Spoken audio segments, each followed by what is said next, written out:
Over the last year, I've come to realize that of all the things we value here on earth, time is perhaps more valuable than any of us realized. I know at times during 2020, it seemed like time literally either dragged out indefinitely or just plain tortured us as we navigated the complete unknown. But now, well, it's a good thing we're still here and we have a little more time to enjoy life.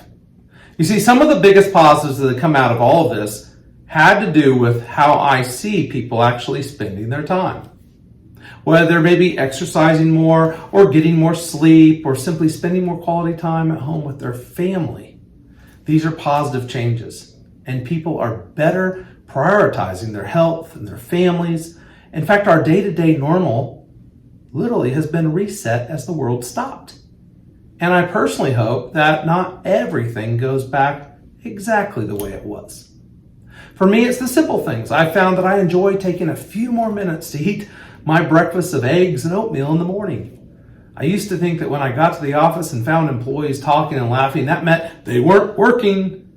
But the deathly silence I experienced in 2020, because no one was at the proverbial water cooler, was unsettling and made me actually realize something. Now, if you're a Family Financial Partners employee, stop listening to this right now. Just skip ahead a little bit. Because you see, as a business owner, I now, can't believe I'm about to say this, would rather have my team spend 30 minutes a day laughing and joking and telling stories around the office than work in an environment with no employees or no banter.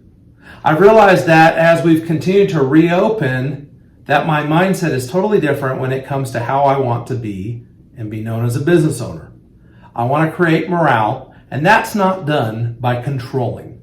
It's done by creating an environment where people are free to be themselves and enjoy their work life. And the team they work with every single day becomes a blessing for them. And I found that in taking this approach, I've gotten 120% in return from my team.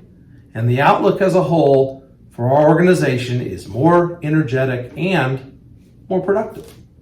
So to my employees, because I know you didn't stop watching, I'll apologize for the type of leader I was before the pandemic. I'm not necessarily proud of that guy. 2020 was a lot of things, but the number one lesson that it taught me is that my employees are my number one clients. But back to the idea of time. Last week we talked about monetary gifts and how there's so much more than just money. Today I want to challenge you to think about how you give your actual time. Whether it's volunteering at your church, reading to kids at the library, or joining a service organization like the Rotary Club or Kiwanis, how are you giving this most valuable gift? Are you making a point to spend more time with your grandchildren? Making a family dinner once a week a priority? See, my parents recently relocated to Kentucky from my original home that I grew up in Seattle. And I could not be more grateful for the additional time that I now have with them and the additional time that my 3 boys are getting with their grandparents. So as we wrap up this month of love, think about where and how you plan to give your time in 2021. We'd love to hear your thoughts.